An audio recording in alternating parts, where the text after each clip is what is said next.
The potato salad was almost done when I heard the car pull into the driveway. I wiped my hands on the dish towel and looked out the kitchen window. My son had mentioned he was bringing someone special to our 4th of July cookout, but he hadn't said much beyond that. Just, "You'll like her, Mom," and a smile I couldn't quite read over the phone. I'd learned, over 63 years of living and 35 of raising children, that those words can mean almost anything. The car door opened, and a young woman stepped out first. She was lovely. That's the word that came to me immediately, not beautiful in a dramatic way, but lovely, the kind of warm and genuine that you notice before you can explain why. She had auburn hair pulled into a loose braid, a yellow sundress, and she was carrying a dish wrapped in foil, which told me right away that she had been raised right. You don't show up to someone's home empty-handed. My mother had drilled that into me, and I respected it in others. My son came around from the driver's side and put his hand on the small of her back as they walked toward the house. She glanced up at him and smiled. He didn't smile back. He was already scanning the yard, the driveway, the front door, checking something. I couldn't name what I was feeling in that moment, but somewhere in the back of my mind, a door opened just a crack. I told myself I was being too observant. That's always been my problem. 30 years as a nurse will do that to you. You walk into a room and before you've said hello, you've already cataloged a dozen small things you weren't supposed to notice. My husband met them at the door and the introductions began. His girlfriend set her dish on the porch table and shook hands and laughed at something my husband said. And I watched her relax slightly, the way people do when they realize a family is going to be kind to them. My granddaughters ran out from the backyard and immediately attached themselves to her, and she crouched down on the porch steps and talked to them like they were real people, not just small inconveniences to be managed. I liked her for that. I liked her quite a bit. The afternoon unfolded the way a good summer afternoon should. My son-in-law manned the grill. The kids ran through the sprinkler. My daughter brought out her famous corn pudding, and my sister-in-law argued with her about the recipe like she has every year for the past 12 years. His girlfriend sat on the porch glider with me for a while, and we talked about where she'd grown up, a small town in Ohio, she said, not unlike this one, and where she worked, a dental office, scheduling and billing, and she seemed genuinely happy to be there. Except for the phone. I almost didn't notice it the first time. She was in the middle of a sentence, something about her mother's garden, when it buzzed on the armrest beside her. She stopped talking and picked it up immediately, not casually, the way you glance at a notification and set it back down. She picked it up with the particular kind of alertness I associate with people who have learned that delay has consequences. She read whatever was on the screen, her expression going very still for just a moment, and then she typed something quickly and set it back down. "I'm sorry," she said to me, and smiled. "You were saying?" I hadn't been saying anything. She had been. I smiled back and let it go. The second time was about an hour later. She was helping me carry things from the kitchen to the picnic table, a glass dish in each hand, when the phone buzzed again from inside her dress pocket. She stopped walking, just stopped, right there on the back steps, both hands full, and I watched her decide something, I don't know what, and then keep moving. By the time she set the dishes down, she was already reaching into her pocket. She read the screen and the color changed in her face, just slightly, just enough that I might have missed it if I hadn't been watching. My son was across the yard at the grill, laughing at something my brother had said. I handed his girlfriend a serving spoon and asked if she'd like some sweet tea, and she said yes, thank you, that would be wonderful, and her voice was perfectly steady, but her hands weren't. She was holding the serving spoon very carefully, the way you hold something when you're trying to make sure no one notices that your hands are shaking. I went back into the kitchen. I stood at the sink for a moment with the water running, and I told myself the same thing I'd been telling myself all afternoon, that I was reading too much into things, that young people are always on their phones, that I was a 63-year-old woman projecting something that wasn't there onto a perfectly nice girl on a perfectly nice holiday. Then I looked out the window. My son had crossed the yard. He was standing beside his girlfriend now, very close, and he was talking to her quietly, and whatever he was saying was meant only for her. She was looking at the ground, not in a daydreaming way, in the way that people look at the ground when they are being spoken to in a tone that requires them to make themselves smaller. I know that posture. I have seen it in exam rooms and emergency waiting areas and in the hallways of hospitals at strange hours. I know what a person looks like when they are trying to become invisible in plain sight. He stopped talking. She nodded. He walked back to the grill. She picked up the tongs she'd set down and started turning hot dogs like nothing had happened. I dried my hands very slowly. The rest of the afternoon I watched. I didn't stare, I'm too experienced for that, but I watched the way a nurse watches, the way you take vitals without making the patient feel like a patient. I watched how she tracked him across the yard without appearing to. I watched how she waited, before speaking, to see where he was looking. I watched how she laughed at things others said but checked his face first, quickly, to make sure it was all right to laugh. I have a medical term for that kind of hypervigilance, but I didn't want to use it, not yet. After dinner, when the kids were chasing fireflies and the adults were sitting in lawn chairs with their drinks, she excused herself to use the restroom. She was gone for a few minutes. When she came back, my son looked at his watch. Not at the sky, not at his phone, at his watch. And he looked at her. She sat down and crossed her arms over her waist, and I thought about the yellow sundress with the 3/4 sleeves. In July. I have seen bruises hidden under long sleeves in July. I told myself I was not going to do anything tonight. I was going to let it sit. I was going to think carefully before I did anything, because I have seen what happens when someone interferes too quickly, too loudly. In the wrong way, the person you are trying to help pulls back, closes off, retreats to the very place you were trying to help them leave. I have seen it with patients. I knew it could happen here. So I hugged everyone goodbye, and I told his girlfriend it was wonderful to meet her, and I meant it, and I watched them drive away. Then I went inside and I sat at my kitchen table in the dark for a long time. My husband found me there around 11 and asked if I was all right. I told him I had a headache. He brought me 2 aspirin and a glass of water and rubbed my shoulders and went to bed, and I sat there a while longer. I have spent 30 years as a nurse.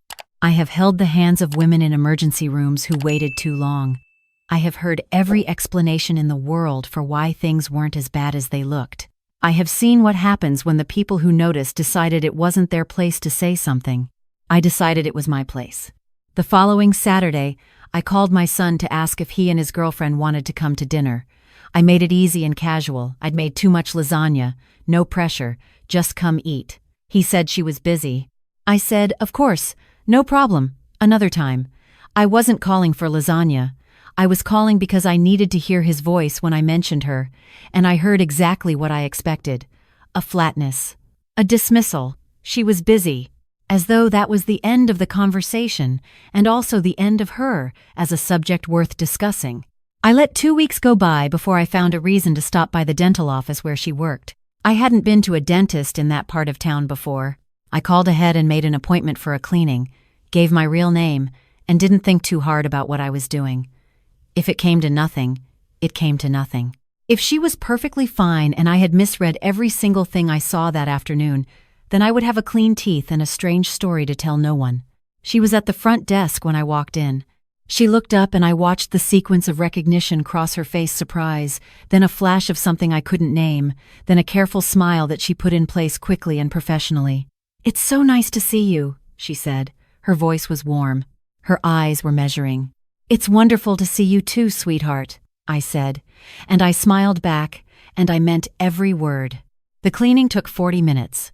Afterward, she came back out to the desk to handle my paperwork, and the office was quiet. The other staff had gone to lunch. I signed the forms she slid across the counter. I handed them back. And then, because there was no good way to begin this conversation except to begin it, I said, quietly and without drama, "I want to ask you something, and I want you to know that you don't have to answer, and nothing you say will go anywhere you don't want it to go." She went very still. I kept my voice even. I told her I'd noticed some things at the cookout. I told her I wasn't there to make accusations or cause trouble. I told her I had spent a long career watching people, and I had learned slowly and not always easily to trust what I saw. I told her I was not asking because I was a nosy old woman or because I had some kind of agenda. I told her I was asking because she had been kind to my granddaughters, and she had brought food to someone else's home, and she had looked at the ground in my backyard in a way that I recognized. I stopped talking. She looked down at the desk for a long moment. Then she said, "I don't know what you mean." "I think you do," I said. Not unkindly, just steadily. Another long moment. Someone walked past on the sidewalk outside. She watched them through the glass. Then she said, very quietly, "He loves me." "I know he does," I said. And I believed it. I have long since stopped thinking that love and harm are mutually exclusive. That doesn't mean everything is all right. She didn't say anything. But she didn't say I was wrong either. I reached into my purse and took out a card, not mine, but one I'd gotten from a friend years ago, a counselor who worked with women in exactly these situations, and I slid it across the desk. I told her she didn't have to do anything with it. I told her I wasn't asking her to leave anyone or report anyone or make any decision right now. I told her I just wanted her to have a number to call if she ever felt like she needed to talk to someone who wasn't connected to any of this. She looked at the card. She didn't pick it up. "He checks my phone," she said. She said it quietly, like she was telling me the weather. "I don't mean sometimes. I mean every night. He has my passwords. He knows when I call anyone, and how long I talked, and who it was." I didn't react. I kept my face neutral the way I had learned to do in 30 years of receiving information that broke my heart. I just said, "Okay. I used to have a best friend from college," she said. "He decided she was a bad influence. That was 2 years ago." She paused. "I haven't talked to her since." I waited. "My sister called last month and I didn't answer because he was in the next room and I didn't know what mood he was in." She stopped. She looked at the card on the desk. "And I've started to think that's just normal. That's just what you do. You manage it. You figure out the patterns and you manage it, and everything's fine as long as you manage it." "I know," I said. "And then some days I can't remember what it felt like before," she said. "And that scares me more than anything else." I reached across the desk and put my hand over hers. I didn't say anything for a moment. Then I said, "That's the part that matters, that you're scared. That means you already know what this is." She pressed her lips together. Her eyes were bright. She picked up the card and turned it over in her hand and then slid it into her pocket with a small, precise movement, the kind you make when you've had a lot of practice hiding things quickly. I paid my copay. She thanked me for coming in. We didn't hug. We didn't make any plan. I walked out into the August heat and sat in my car for a while before I drove home. It took 11 days. She called me on a Tuesday evening from a number I didn't recognize. A borrowed phone, she told me later, from a coworker she trusted.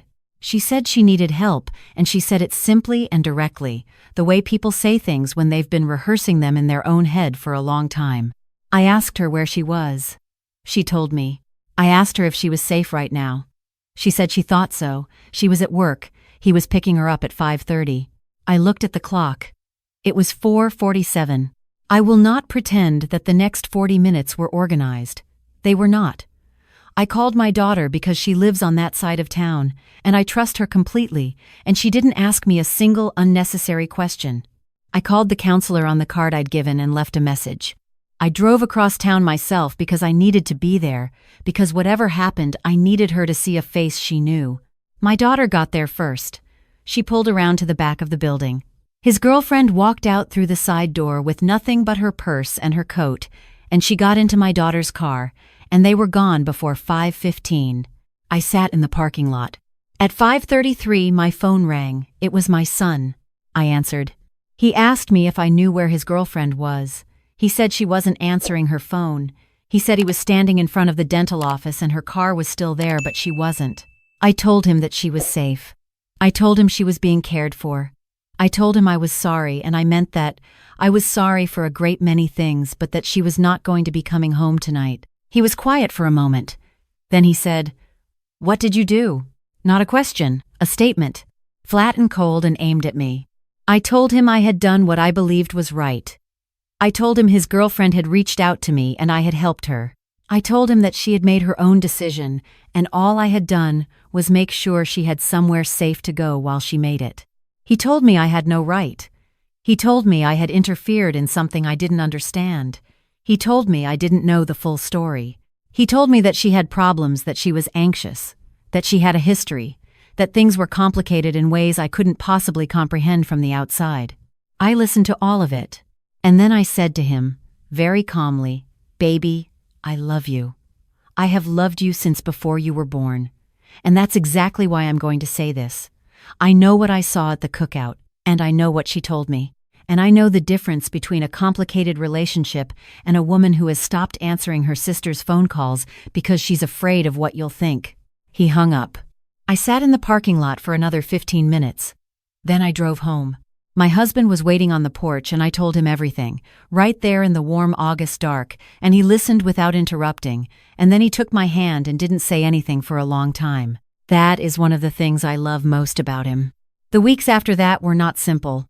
My son did not speak to me for nearly 2 months. He sent me one long, angry email that I read twice and then did not respond to, not because I had nothing to say, but because I knew nothing I said would be received yet. He needed time to be furious before he could begin to be honest with himself. I had hoped it wouldn't take long. His girlfriend was staying with my daughter at first, and then she found a place of her own, a small apartment near her office. The counselor had connected her with a legal advocate. She filed for a protective order. The process was slow and imperfect, the way these things always are, but she went through it one step at a time. I saw her once, about a month in. She came by the house in the afternoon, on a day she knew he wouldn't be around. She looked different.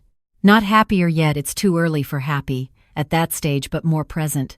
Like she had stopped spending all her energy on managing invisible threats and had a little bit of herself left over for just existing. She thanked me. I told her I was glad she'd called. She said, "I almost didn't." I stood in the break room for 10 minutes before I dialed. She looked at the kitchen table where we were sitting. I kept thinking, what if I'm overreacting? What if it's really not that bad? What if I call and she doesn't believe me? "I already believed you," I said. "I believed you in July." She was quiet for a moment. Then she said, "How did you know? When did you know?" I thought about the yellow sundress with the 3/4 sleeves in the middle of summer. I thought about the way she'd looked at the ground. I thought about 30 years of noticing things. "There's a way a person carries themselves when they're always waiting for something to go wrong," I said. "You were carrying that." I recognized it because I've seen it before, and I've seen what it looks like when people stop carrying it. I paused. "I wanted that for you." She didn't say anything, but she reached across the table and squeezed my hand. My son called me on a Sunday evening in October. He didn't apologize right away. He asked how I was. We talked for a few minutes about nothing important, and then he said, very quietly, "I've been seeing someone, a therapist." I said I was glad to hear that. He was quiet for a moment. I'm not ready to talk about everything yet." I told him that was all right. "But I wanted to call," he said. I didn't want to keep not calling. I told him I was glad he called. I told him I loved him.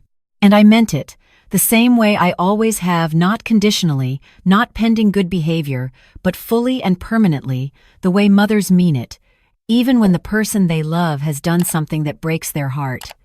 He is my son. I am not naive about what he did, and I am not finished loving him.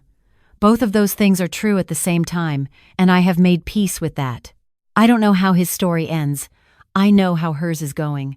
I ran into her at the grocery store in December, the kind of coincidental run-in that feels less coincidental the longer you live. She was in the produce section with a woman I didn't recognize, her college friend, she told me, the one she hadn't spoken to in 2 years. They'd been back in touch for about a month. She was smiling the way people smile when they've gotten something back they thought was gone for good. She gave me a long hug right there in front of the apples. The friend smiled at me like she'd been told about me, like I was a chapter in a story that was still being written. I drove home in the winter dark thinking about the 4th of July cookout, about the yellow sundress, about the little door that had opened in the back of my mind when I looked out the kitchen window and saw my son not smiling.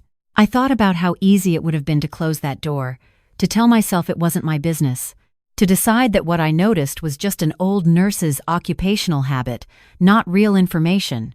I thought about the women I knew who'd had nobody notice. I'm not the hero of this story. I want to be clear about that. His girlfriend is the hero. She's the one who had to pick up a borrowed phone and say out loud that she needed help, and I know how much courage that takes because I watched her face when she said it. I just made sure there was somewhere for that call to go. But I'll tell you what I believe. After 63 years and 30 of them watching people at their most frightened and their most determined, the moments that matter are almost never the big dramatic ones. They're the moments when you're standing at a kitchen window and something small and quiet catches your eye, and you have a choice between looking away and paying attention.